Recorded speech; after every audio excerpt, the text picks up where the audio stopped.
Good morning class. आज हम पढ़ेंगे संज्ञा। क्या पढ़ेंगे हम? संज्ञा की संज्ञा किसे कहते हैं। अब देखते हैं कि संज्ञा किसे कहते हैं। जो शब्द किसी व्यक्ति, वस्तु, स्थान या भाव का बोध कराते हैं उन्हें हम संज्ञा कहते हैं। यानी कि जो शब्द किसी व्यक्ति का, वस्तु का, भाव का तथा स्थान का बोध कराते हैं उन्हें हम संज्ञा कहते हैं। जैसे कि यहाँ पे एक मैम ने एग्जाम्पल दिया, जैसे कि मोहन खेल रहा है, तो मोहन क्या है? यहाँ पर किसी व्यक्ति का नाम है। आगे है लाल किला दिल्ली में है, दिल्ली क्या है? एक स्थान का नाम है, जगह का नाम है। आगे है बुढ़ापा किसी को अच्छा नहीं लगता, तो बुढ़ापा यहाँ पर क्या है? एक भाव है। होते हैं हमारे विकारी शब्द, यानी कि जिन शब्दों का रूप परिवर्तन होता है वो होते हैं हमारे विकारी शब्द। और इनमें संज्ञा विकारी शब्द है। संज्ञा हमारा क्या है? विकारी। जो शब्द किसी व्यक्ति, वस्तु, स्थान या भाव का बोध कराते हैं उसे हम संज्ञा कहते हैं। यानी कि जो शब्द किसी व्यक्ति, वस्तु, स्थान या भाव का बोध कराते हैं उन्हें हम संज्ञा कहते हैं। मोहन खेल रहा है, मोहन यहाँ पर क्या है? एक व्यक्ति का नाम है। आगे है लाल किला दिल्ली में है, दिल्ली क्या है? एक जगह का नाम, एक स्थान का नाम। बुढ़ापा किसी को अच्छा नहीं लगता, बुढ़ापा क्या है? यहाँ पर भाव। क्या है बुढ़ापा? यहाँ पर भाव। आगे है जिन शब्दों का रूप परिवर्तन होता है, यानी कि हम जिन शब्दों में परिवर्तन कर सकते हैं वे हमारे होते हैं विकारी शब्द। क्या होते हैं वो? हमारे विकारी शब्द। इनमें संज्ञा हमारा विकारी शब्द है। संज्ञा क्या है? हमारा विकारी शब्द है। जैसे कि मैम ने यहाँ पर लिखा कुत्ता, कुत्ता क्या? एक संज्ञा, उसमें हम परिवर्तन कर सकते। जैसे कि कुत्ता में हमने क्या? कुत्ता का बहुवचन क्या बना दिया? कुत्ते, तो उसमें परिवर्तन हो गया। आगे अब देखते हैं कि संज्ञा के कितने भेद बताए गए हैं। संज्ञा के कितने भेद बताए गए हैं? संज्ञा के 3 भेद बताए गए हैं। व्यक्तिवाचक संज्ञा, जातिवाचक संज्ञा, भाववाचक संज्ञा। लेकिन कुछ विद्वान संज्ञा के 5 भेद भी बोलते हैं, यानी कि 5 भेद भी बताते हैं। वो देखते हैं हम आगे वो कौन से हैं। आगे है व्यक्तिवाचक संज्ञा, यानी कि व्यक्तिवाचक संज्ञा किसे कहते हैं? जिस संज्ञा शब्द से किसी विशेष व्यक्ति, विशेष वस्तु, स्थान का बोध होता है उसे हम कहते हैं व्यक्तिवाचक संज्ञा। यानी कि जो संज्ञा शब्द किसी विशेष व्यक्ति के बारे में बताए, वस्तु के बारे में बताए, स्थान के बारे में बताए उसे हम कहते हैं व्यक्तिवाचक संज्ञा। एग्जाम्पल देखो अब, जैसे कि वह कल लाल किला देखने गया, तो लाल किला क्या है? लाल किला दिल्ली में है, दिल्ली हमारा क्या है? एक स्थान है, और लाल किला भी हमारा एक स्थान है, यानी कि वो दिल्ली में स्थित है या बना हुआ है। वह राजस्थान में रहता है, राजस्थान क्या है? एक जगह का नाम है, एक विशेष स्थान का नाम है। आगे है सचिन तेंदुलकर क्रिकेट बहुत अच्छा खेलता है, तो यहाँ पर भी ये क्या है? एक विशेष व्यक्ति का नाम है। आगे देखते हैं जातिवाचक संज्ञा, यानी कि जातिवाचक संज्ञा किसे कहते हैं? जातिवाचक संज्ञा किसे कहते हैं?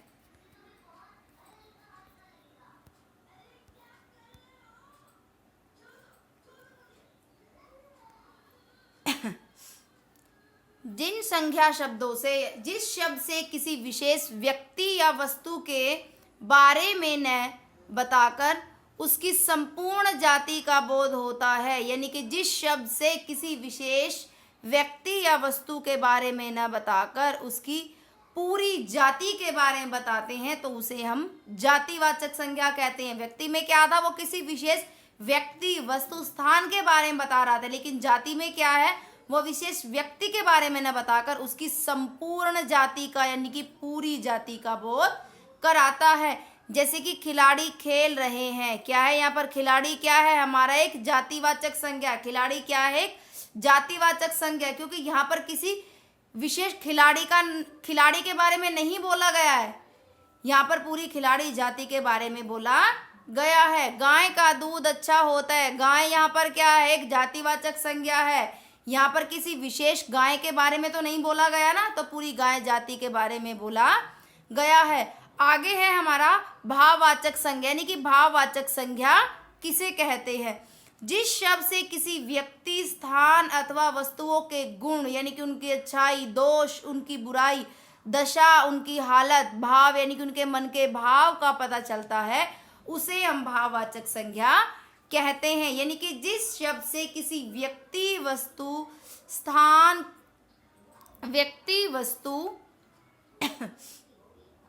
जिस शब्द से किसी व्यक्ति, स्थान अथवा वस्तुओं के गुण, दोष, दशा, भाव का पता चलता है, उसे हम क्या कहते हैं?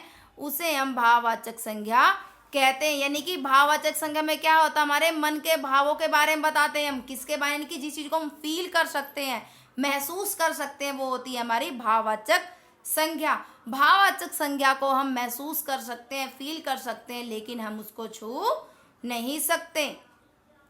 एग्जाम्पल देखो, इस पहाड़ की ऊंचाई अधिक है, तो ऊंचाई क्या है? यहाँ पर ऊंचाई भाव है, यानी कि आपने उस पहाड़ की ऊंचाई को देखा तो आपने मन में फील किया कि वो इतना ऊंचा है, तो ये हमारी क्या हो गई? भाववाचक संज्ञा।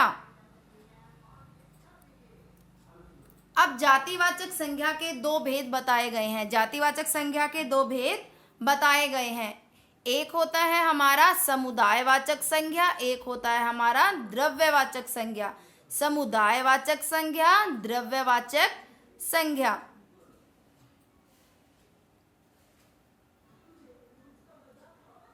आगे देखते हैं कि समुदायवाचक संज्ञा किसे कहते हैं, या समुदायवाचक संज्ञा क्या होता है? जिस संज्ञा शब्द से, क्या कह रहे हैं वो? जिस संज्ञा शब्द से किसी समूह का बोध हो। समूह क्या होता है? ग्रुप होता है। समूह का बोध हो, उसे हम कहते हैं समुदायवाचक संज्ञा।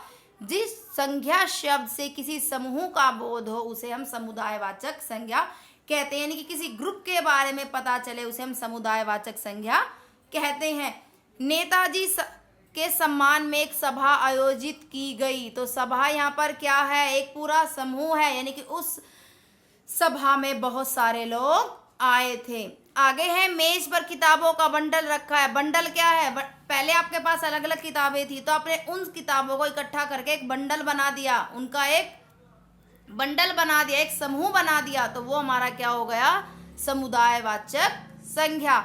आगे है द्रव्यवाचक संज्ञा। द्रव्य, जिन संज्ञा शब्दों में किसी द्रव्य, धातु, पदार्थ आदि का बोध होता है, उन्हें द्रव्यवाचक संज्ञा कहते हैं। यानी कि जिन संज्ञा शब्दों से किसी द्रव्य, धातु या पदार्थ का बोध होता है, उन्हें हम कहते हैं द्रव्यवाचक संज्ञा। यानी कि हम जिन चीजों को नाप सकते हैं, तोल सकते हैं, वो सब हमारे किस में आती हैं? द्रव्यवाचक संज्ञा में। संदूक लोहे से बनी है, तो लोहा क्या है? लोहे को क्या कर सकते हैं हम? तोल कर देख सकते हैं, जैसे कि 4 किलो लोहा, 5 किलो लोहा, ये हमारी किस में आती है? द्रव्यवाचक संज्ञा में। राधा ने 5 लीटर दूध खरीदा, तो दूध को भी अब क्या सकते हो? क्या कर सकते हैं? दूध को हम माप सकते हैं, जैसे कि 1 लीटर दूध, 2 लीटर दूध, तो ये सब हमारी किस में आते हैं? भाववाचक संज्ञा में। आगे अब देखते हैं, जब भाववाचक संज्ञा का निर्माण, भाववाचक संज्ञा के निर्माण में दिए गए शब्द में, यानी कि हम भाववाचक संज्ञा बनाने जा रहे हैं, तो उनको शब्द दिए जाते हैं, तो उनके अंत में पन, ता, व आदि शब्दांश अंत में जोड़ दिए जाते हैं। पन, ता, व आदि शब्दांश अंत में जोड़ दिए जाते हैं। अब देखते हैं कि जातिवाचक संज्ञा से हम भाववाचक संज्ञा किस प्रकार बनाते हैं। भाववाचक संज्ञा होती है, उसका निर्माण केवल जातिवाचक संज्ञा से ही होता है। सेवक, सेवक क्या है? यहाँ पर एक पूरी सेवक जाति के बारे में बात हो रही है, लेकिन जब उसके हम भाववाचक संज्ञा बनाएंगे तो वो हमारा क्या हो जाएगा? सेवा। आगे है मित्र। मित्र हमारी क्या है? एक जातिवाचक संज्ञा है, उसकी भाववाचक संज्ञा क्या हो जाएगी? हमारी मित्रता। ठग, ठग हमारा क्या है? एक जातिवाचक संज्ञा है, जब हम उसका भाववाचक संज्ञा बनाएंगे तो हमारी क्या बन जाएगी? ठगी। अब आगे है स्वरनाम शब्दों से भाववाचक संज्ञा बनाने, यानी कि स्वरनाम शब्दों से भाववाचक संज्ञा किस प्रकार बनाते हैं। निज, निज क्या है? हमारा एक स्वरनाम है। स्वरनाम क्या होता है? जो संज्ञा के स्थान पर प्रयोग किए जाते हैं उन्हें हम क्या कहते हैं? स्वरनाम। तो यहाँ पर निज, निज हमारा एक स्वरनाम है। जब हम निज स्वरनाम से भाववाचक संज्ञा बनाएंगे तो वो हमारा क्या बन जाएगा? निजतव। आगे है सर्व। सर्व से हम भाववाचक संज्ञा बनाएंगे तो बन जाएगा सर्व सव। आगे है विशेषण। विशेषण से देखो भाववाचक संज्ञा किस तरीके से बनाते हैं। प्यासा, प्यासा क्या है? एक विशेषण है। जब हम उसका भाववाचक संज्ञा बनाएंगे तो वो हो जाएगी हमारी प्यास। खूबसूरत, खूबसूरत एक विशेषण है, उसकी क्वालिटी है। जब हम उसका भाव बनाएंगे तो वो बन जाएगी हमारा खूबसूरती। आगे है क्रिया से भाववाचक संज्ञा, यानी कि क्रिया से हम भाववाचक संज्ञा किस तरीके से बनाते हैं। उतरना, उतरना क्या है? हमारा एक क्रिया है। और आगे हमने इसका भाववाचक बनाया तो क्या बन गया? उतराई। चढ़ना, चढ़ना हमारा क्रिया है। चढ़ना से हमारी भाववाचक क्या हो गई? चढ़ाई। आगे अव्यय। अव्यय से देखो भाववाचक संज्ञा किस तरीके से बनाते हैं। धिक, धिक क्या है? हमारा एक अव्यय शब्द है। और अव्यय से भाववाचक संज्ञा, धिक से हमारी भाववाचक संज्ञा क्या बन गई? धिक्कार। निकट, निकट हमारा क्या? एक अव्यय है।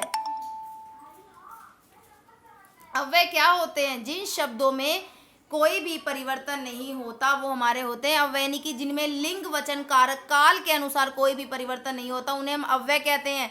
तो अव्यय से भाववाचक संज्ञा इस प्रकार से बनाई जाती हैं। निकट, निकट हमारा क्या है? एक अव्यय है, तो उसका भाववाचक संज्ञा क्या बन गया? हमारा निकटता। समीप, समीप हमारा अव्यय है, उसे भाववाचक संज्ञा क्या बन गई? समीपता। आगे हम देखते हैं कि व्यक्तिवाचक संज्ञा का जातिवाचक, कई बार व्यक्तिवाचक संज्ञा का प्रयोग जातिवाचक संज्ञा के रूप में भी होता है, यानी कि कई बार जो हमारी व्यक्तिवाचक संज्ञा होती है उसका प्रयोग हम जातिवाचक संज्ञा के रूप में भी करते हैं। किसके रूप में करते हैं हम? जातिवाचक संज्ञा के रूप में। व्यक्तिवाचक संज्ञा का हम जातिवाचक संज्ञा के रूप में भी प्रयोग करते हैं, जैसे कि राम, रावण, विभीषण, दुर्योधन, भीष्म, झांसी की रानी, ये सभी क्या है? हमारी एक व्यक्तिवाचक संज्ञा है। अब एग्जाम्पल देखो, आपको फिर पता चलेगा। आजकल राम ढूंढने जाएंगे तो रावण ही पाएंगे। तो राम क्या है यहाँ पर? राम और रावण क्या है? यहाँ पर एक व्यक्ति विशेष का नाम है, लेकिन यहाँ पर राम की अच्छाइयों के बारे में और रावण की बुराइयों के बारे में बताया गया, यानी कि उनकी पूरी बुराई जाति के बारे में और राम की अच्छाई के बारे में बताया गया है। यानी कि आजकल हम अच्छाई ढूंढने जाएंगे तो हमें हर जगह बुराई ही मिलेगी। तो यहाँ राम एक विशेष व्यक्ति ना होकर जातिवाचक संज्ञा के रूप में प्रयोग किया गया है। आगे हैं देश के विभीषणों ने ही इस देश को स्थिति में पहुंचाया।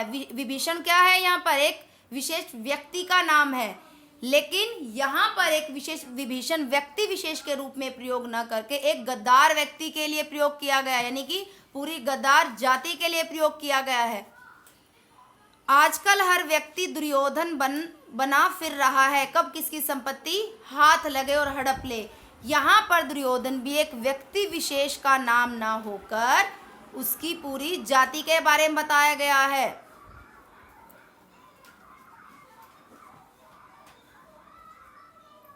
आगे है जातिवाचक संज्ञा का व्यक्तिवाचक संज्ञा में प्रयोग, यानी कि पहले आपने क्या पढ़ा था? व्यक्तिवाचक संज्ञा का जातिवाचक संज्ञा के रूप में प्रयोग। अब क्या है? जातिवाचक संज्ञा का व्यक्तिवाचक संज्ञा के रूप में भी प्रयोग किया जाता है। आगे है पंडित जी, गांधी जी, नेताजी, ये सब क्या है? एक जाति में आते हैं, यानी कि पंडित जी तो कोई भी हो सकता है, नेताजी कोई भी हो सकता है, किंतु पंडित जी कहने पर कोई समझ नहीं पाता ना। लेकिन यहाँ पंडित नेहरू के बारे में बात हो रही है। आगे देखो, पंडित जी भारत के प्रथम प्रधानमंत्री थे। अगर पंडित जी, सिर्फ हम पंडित जी को देखें तो वो तो कोई भी हो सकता है ना, तो पूरी जाति के बारे में बताए। लेकिन आगे क्या है? वह भारत के प्रथम प्रधानमंत्री थे। तो भारत के प्रथम प्रधानमंत्री कौन थे? हमारे पंडित जवाहरलाल नेहरू। तो इसलिए यहाँ पर ये व्यक्ति विशेष के लिए प्रयोग किया गया है। गांधी जी अहिंसा के पुजारी थे। गांधी जी अहिंसा के पुजारी थे, तो यहाँ पर गांधी जी भी जातिवाचक के रूप में प्रयोग ना होकर एक व्यक्ति विशेष के लिए प्रयोग किया गया है। नेताजी ने लोगों से अपील की, तुम मुझे खून दो, मैं तुम्हें आजादी दूंगा। नेताजी तो कोई भी हो सकता है, लेकिन आगे वो क्या कह रहा है कि तुम मुझे खून दो, मैं तुम्हें आजादी दूंगा। तो ये वाक्य किसके लिए प्रयोग किया गया है? नेताजी सुभाष चंद्र बोस ने बोली थी ये बात। तो यहाँ पर ये व्यक्ति विशेष के लिए प्रयोग किया गया है।